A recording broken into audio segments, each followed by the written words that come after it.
What went wrong in Venezuela?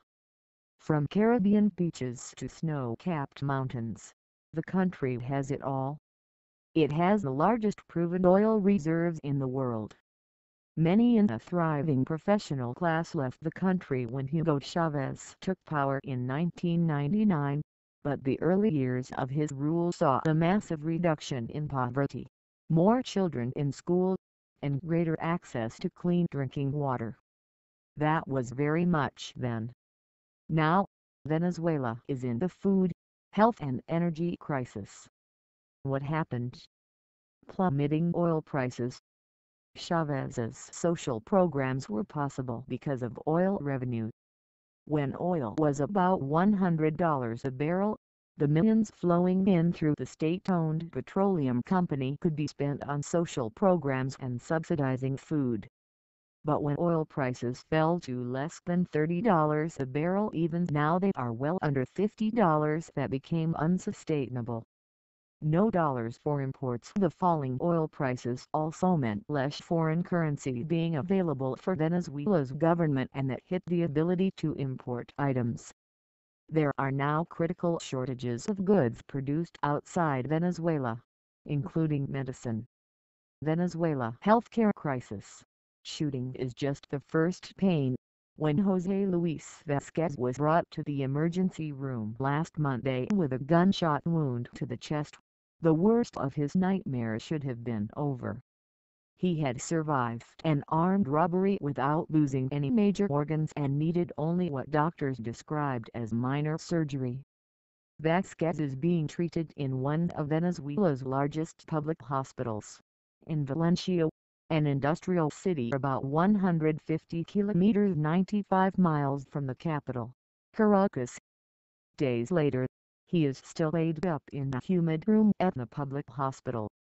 A makeshift surgical drain, made from an empty gallon bottle, draws fluid from his lungs. All the supplies, from gauze to syringes, had to be purchased out of his pocket. "I had to buy this needle," Vasquez says, pointing at the yellow casing secured to his right arm with transparent tape. "This cost me 1,000 bolívares.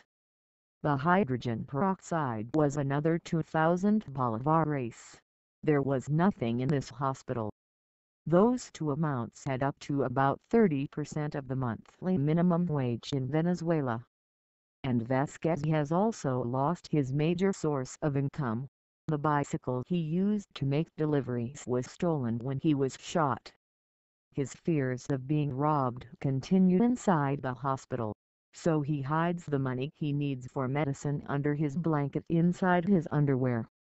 Falling oil prices led to deficits in Venezuela, which the government tackled by printing money. But that has now led to ballooning inflation, and even basics have become unaffordable for many. Luis Hidalgo, who's been in a wheelchair with a leg in a cast after a car accident, says he's been awaiting further treatment on his leg for 40 days.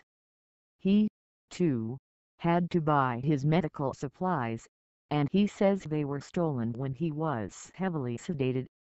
"A few weeks ago I went into the operating room, and when I came out, not only had I not had the surgery, but everything was gone." Some in the hospital believe the medicines are being swiped from the facility to be sold on the black market, as government rationing of medications has made even basics, like pain relievers, hard to come by. Yomara Meza's daughter Jennifer was scheduled to have a tumor removed from her neck this week, but surgery was cancelled because of the lack of supplies. When asked what they were going to do, all she answered was keep waiting. According to the Pharmaceutical Federation of Venezuela, the country is lacking roughly 80% of the basic medical supplies needed to treat its population. Doctors attending to these patients are also without resources. The group of residents treating Vasquez and Meza said they don't even have paper to write prescriptions on, and, up until recently, were working without any light in their lounge. "We used to have operating rooms working 24 hours a day," said Mary Angel Fonseca, the surgical president. This was an elite hospital. This week, the opposition-controlled National Assembly officially declared Venezuela is suffering the national humanitarian health crisis. During the 3-hour debate, legislators said President Nicolas Maduro must present a plan to guarantee access to essential medical supplies and open the country's borders to international aid. Maduro's government denies there is a crisis and says his administration has opened more than 2,000 urgent care facilities throughout the country. He also accused the opposition of plotting to privatize the country's national healthcare system. Price controls. Chavez ordered that prices of key items be slashed so that everyone could afford them. The official price now for a bag of corn flour used to make the everyday Venezuelan staple of arepas, for instance, is $190, raised $19 at the official exchange rate, only a dime or two at the black market exchange rate. And while that is affordable for consumers, the price of flour and other key items is below the cost of production, so domestic producers have stopped making it. That made imports more essential, exacerbating the lack of foreign currency. Venezuela rarely publishes its own economic data, but the International Monetary Fund reports the country is being crippled by price increases in the real world, away from the government stores where prices are kept artificially low. Venezuela, a land of 500% inflation. Venezuela is spiraling down fast while its biggest problems are skyrocketing up.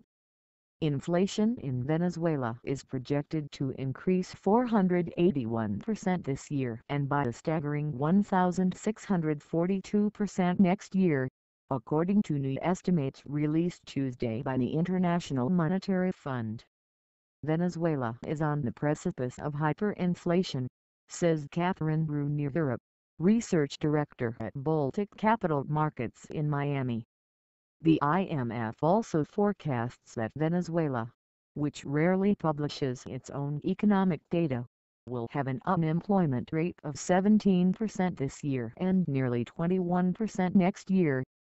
For some context, the last time the unemployment rate hit that high in the United States was during the Great Depression in the 1930s, when it spiked to as much as 25%. Venezuela is experiencing a very severe economic crisis, says Francisco Rodriguez, chief and an economist at Bank of America at Merrill Lynch. This is not a recession, this is a depression. Inflation has already been a huge problem in Venezuela. In January, the Venezuelan government said inflation rose 141% in the year ending in September. That means prices for all types of goods, such as milk, sugar and flour, are soaring. Basic goods such as toilet paper and soap are in such short supply some hotels are asking guests to bring their own. The value of Venezuela's currency is crashing rapidly. On the black market exchange, where most Venezuelans exchange US dollars for the home currency, bolivars, $1 equals 1,125 bolivars. A year ago, $1 equaled 258 bolivars. Venezuela's official exchange rate system is complicated and has multiple tiers.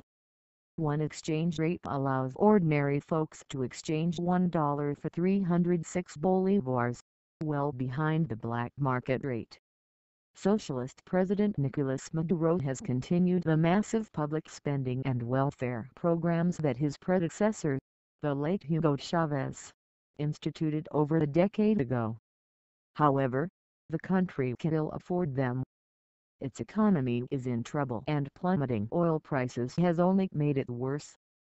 Venezuela has the world's largest oil reserves and about 95% of its exports are oil. The country is overwhelmingly dependent on oil to power its economy. With oil prices still low, Venezuela's problems continue to mount. the country can't pay for basic food or medical imports, leaving many people without basic food items and medicines. In a sign of growing anger among the people, Venezuelans elected a new, opposition-led Congress in December. A major bloc in Congress wants to impeach Maduro, but that could prove difficult because the country's Supreme Court is packed with judges who were appointed by Maduro. The change in presidential policy doesn't appear imminent, experts say. We have this institutional paralysis. It contributes to the economic deterioration, says Mauro Roca, an economist at Goldman Sachs. As a result of this paralysis, it's going to be difficult to implement any economic reforms. Venezuela problems could worsen significantly later this year. The government must pay about $5 billion in a series of debt payments in October and November. The country's foreign reserves are already withering at 12-year lows. Political strife. President Nicolas Maduro was handpicked by Chavez as his successor, but he has neither the charisma nor the beneficial oil prices to keep the people happy. Last year, the opposition won the majority of seats in parliament and launched a campaign to get rid of Maduro. But the president simply declared that parliament had lost political validity and is going to stay on. So what does it feel like? The impact of the country's problems are all too obvious to most Venezuelans. Shortages of food and home staples like milk, flour and toilet paper, shortages of medicine, rolling blackouts, rising unemployment, soaring violent crime, even malaria, once almost eradicated, is back on the rise. His rule saw a massive reduction in poverty, more children in school, and greater access to clean drinking water. That was very much then. Now, Venezuela is in the food, health and energy crisis. What happened? Plummeting oil. From Caribbean beaches to snow-capped mountains, the country has it all. It has the largest proven oil reserves in the world. Many in the thriving professional class left the country when Hugo Chavez took power in 1999, but the early years of his crisis, Chavez's social programs were possible because of oil revenue. When oil was about $100 a barrel, the millions flowing in through the state-owned petroleum company could be spent on social programs and subsidizing food. But when oil prices fell to less than $30 a barrel, even now they are well under $50, that became unsustainable.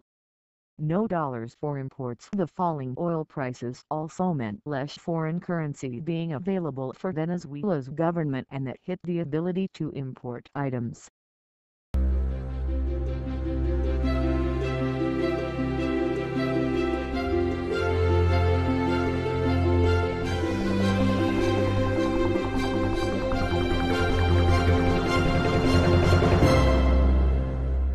What went wrong in Venezuela?